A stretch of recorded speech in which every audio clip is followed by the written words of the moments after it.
Hello everybody, welcome back to the Nocturnal Gaming Network. My name is Xeriua, and today we are once again playing Spaceflight Simulator. So today we're going back to the training class. We are going to learn a new skill. We're going to learn about Orbital Rendezvous, and Orbital Rendezvous will be pretty helpful, I think, as we continue our route towards making, landing for people, for humans on the moon. So we'll get right into it, and basically we're gonna learn an easy way of orbital rendezvous. It's probably not, well, hell, let's just say definitely not the most effective way of doing it. But this way that I'm going to show you is one that can be used on every planet, and it can be used every single time. So here's the base rocket that we're going to be sending up into orbit. Oh, oops, I need that thruster. Something that's a little more efficient for spaceflight here. We're going to put some boosters on it, and we're going to put some RCS thrusters on it too. So we'll get the boosters. There we go. These boosters will get us into space nice and easily, and then put some RCS thrusters on each side. Just like this. So there's the rocket. We will be docking two of these together. So we're going to go and we're going to launch the first one. Alright, turn our engines on, throttle all the way up to 100%, and there we go. So here's launch.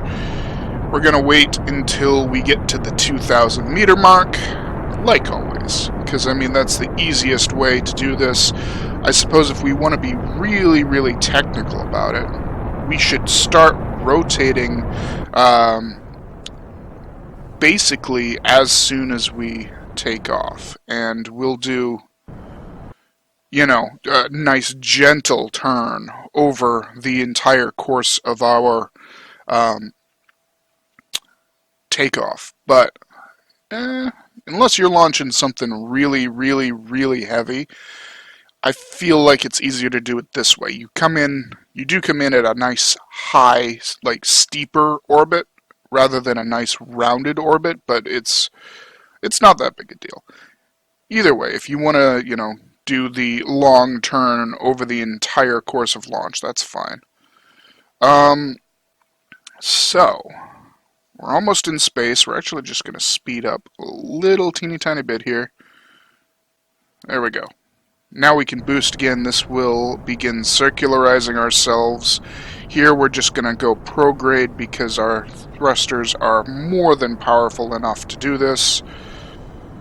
And our target height is going to be 50 kilometers.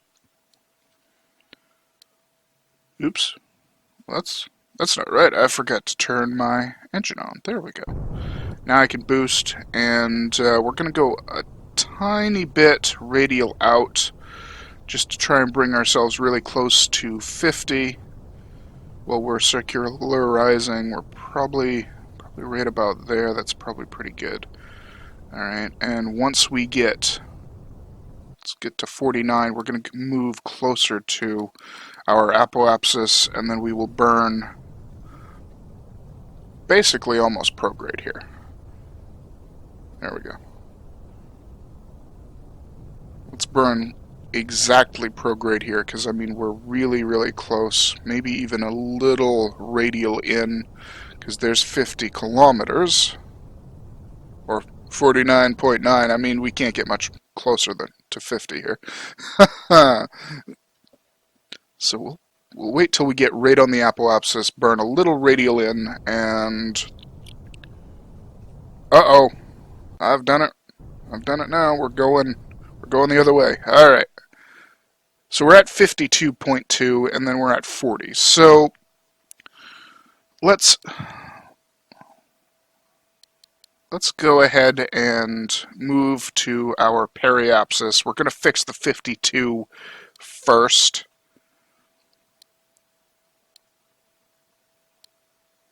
Alright, so right about there. Turn ourselves, I don't know why I'm turning this way, turn ourselves retrograde. Right about here. And then we want to turn our throttle down to, let's say like 50%, 40%, something like that. That's a little too much. So I should have gone with like 20. Either way, it's fine. We'll get this fixed. Let's go with like 15. Bam, 50.05. Now we're close. We can go down to like 2% throttle. We'll just burn right here. 4, 3, 2. There's exactly 50. It's like I know what I do. Or, wow, that wasn't even English. I know what I'm doing. There. Words are always hard for me. Alright. So we're back at our apoapsis. We time warped. We're going to go to like 50% throttle. Let's go to 50% throttle-ish. There we go, and we can just turn this down a hair, and we can keep tapping our throttle on and off. Maybe go down to 20% now. We're getting close to, very close to a nice circular orbit. 48.2. 49. Ooh, we're so close. We're going to go down to 2%. Right there. Remember to keep rotating yourselves prograde, or else if you don't, you're going to screw up your apoapsis here. There we are, 50 by 50. And we're in a nice circular orbit, so we're going to leave this craft right here, and we're going to go back to build, and we're going to build another one of these. You know, I suppose, now that I'm thinking about it here, we don't have a fairing on this. As we're going up, we're going to be warming up the nice sensitive electronics at the top of this rocket. So let's put a fairing on it just to be a little more realistic. There we go. And we're going to launch this one also. So for this one, we're going to turn our engines on, and then we're going to go to the map. All right, and what we're looking for is the target that we want to catch up to and dock with, in this case, this module. Now, the way we would technically want to do this is we'd want to try and launch ourselves such that when we make an altitude above the Earth that matches this rocket, it has caught up to us. So that would be somewhere like over here in this area to the, left of where we currently are somewhere. I don't know specifically, well, I know roughly where that point is. I don't know exactly where that point is. So the easiest way to learn and to begin to see how far you have to have the module before when you launch is to launch when it's directly over you. And if you launch when it's directly over you, you can get yourself into a stable orbit and then see how far ahead of you that other module has made it. Then from there, you can sort of work backwards and say, okay, I need to wait until it's, 25% away from me, 25% around the planet away from me before I launch. And then you'll be able to, actually measure where this thing needs to be. So we've marked the other module as a target. We're going to accelerate through time, and we're going to wait until this other ship is directly above us. So right when it passes its apoapsis here. So right about here. Alright, and we're going to start our launch. Now, once we make it off the ground, it's actually going to tell us how close we are to the rocket and try to allow us to intercept the orbit of the rocket. Don't forget to turn, by the way. Now, the way we're going to do it is we're going to get our apoapsis to about 35-ish, so right there. And then I suppose now is a good time. We'll go down here, we'll turn sideways. Never mind the aerodynamic forces on the rocket. We're going to wait until we're just about out of the atmosphere, so I'm going to go with 25 for that. Once we hit 25 kilometers, we're close enough. I'm going to dump this fairing. And there we go. Now we can rotate ourselves. We're going to rotate ourselves slightly radial in because I want to expand the orbit without necessarily increasing it all the way to 50 kilometers. So there we are. We've done part of it. We're at 40 now. I think our goal height for this one's going to be about 45. Boom, let's turn this off, turn the engine on, and we will wait until we're just about at apoapsis. We'll burn slightly radial. Now, I'm going to follow this thing, actually, and that will help me to judge how the rocket's actually doing as far as, like, if it's near the apoapsis and when we're actually starting to get close to the other rocket that we're trying to rendezvous with. So we're almost in orbit. We get about 20-ish more seconds here.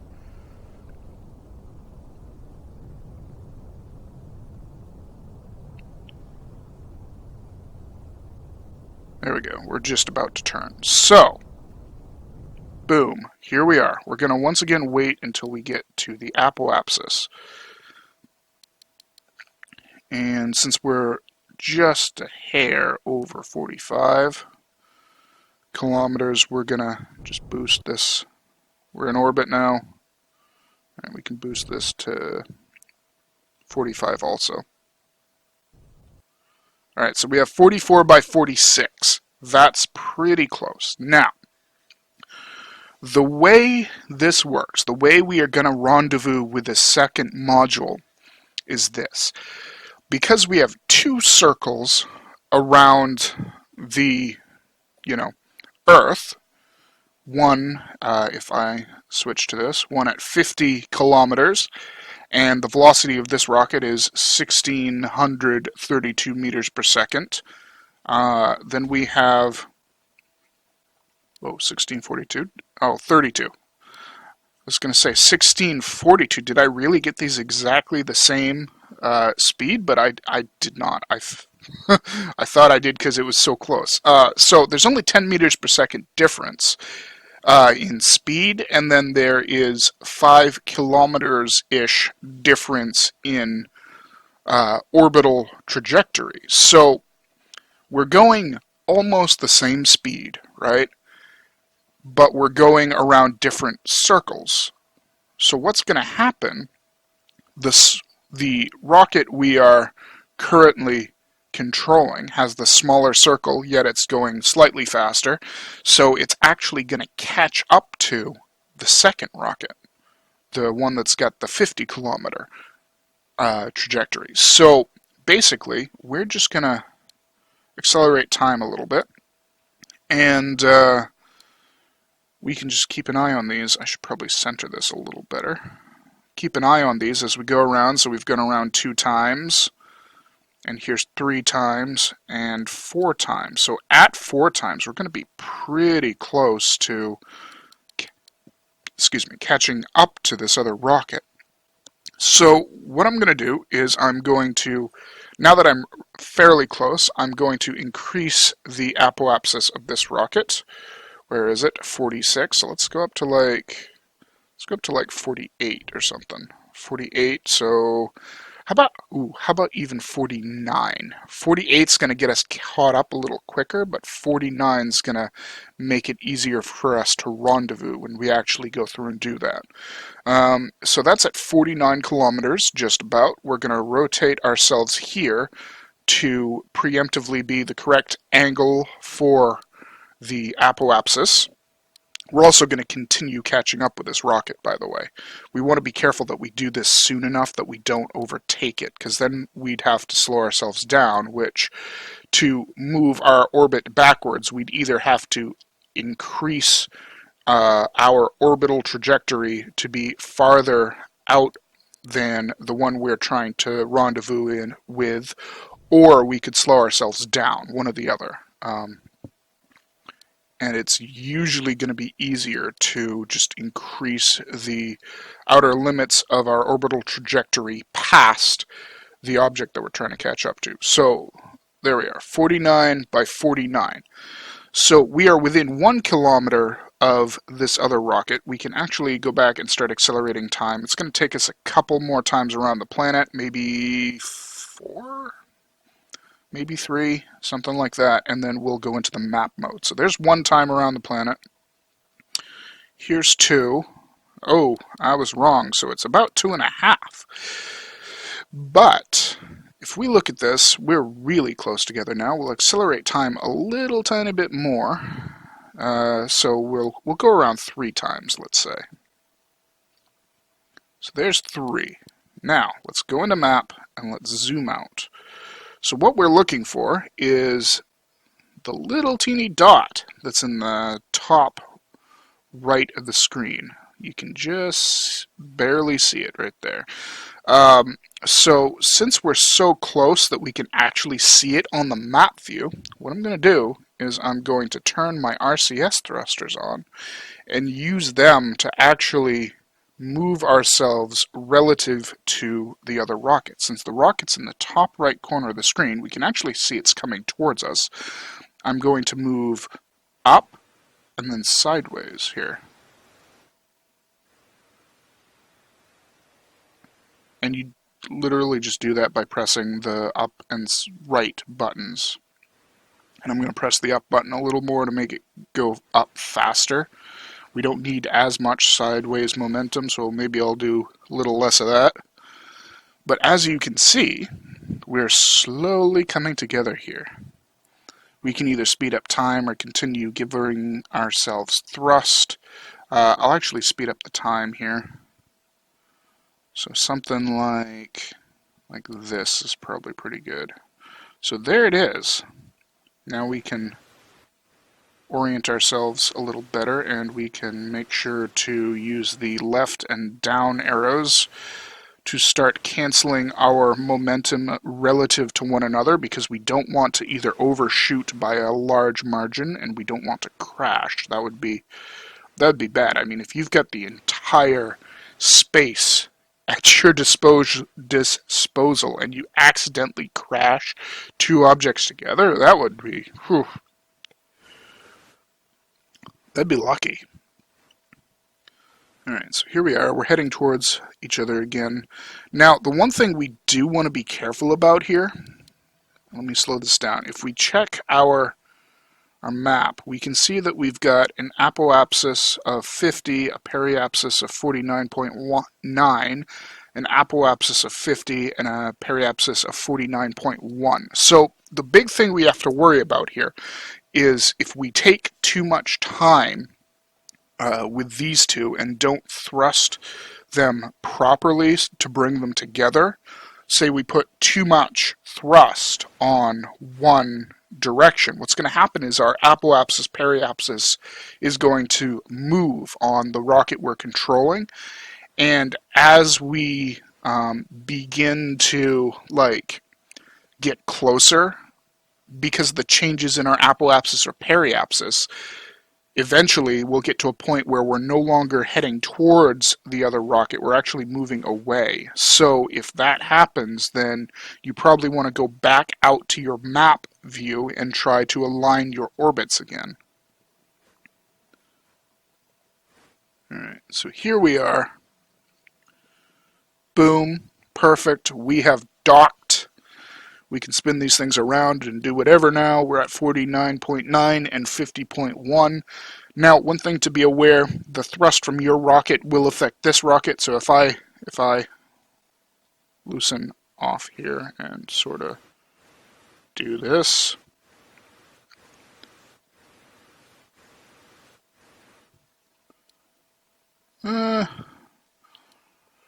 Trying to think of how I can accurately show this, because let's just not bump into it, but do this.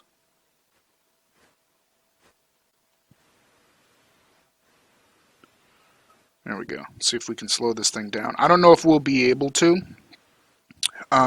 with just the RCS thrusters. There you go. See? So the apoapsis is 50.4 by 49.9. So we have changed ever so slightly the other rocket here with our boosters, with our RCS thrusters. So we don't want to, knock it off its course. And I suppose this would be something to worry about specifically when, like, doing space stations and whatnot, that you have them in some sort of orbit, and you want to keep that orbit, but you also want to get close to them and do whatever with them. So yeah, just be aware of that. It's probably not going to be that big a deal. If you put some RCS thrusters on a space station also, you can probably correct its orbit, or it might be a good idea to have like one little teeny utility thruster or something just to go through and correct your orbit in case anything happens. But yeah, that's it for this episode. We have gone through, we've rendezvoused 2 spacecraft together, and the next time when we return, we are going to send a rover and a communication satellite to the moon.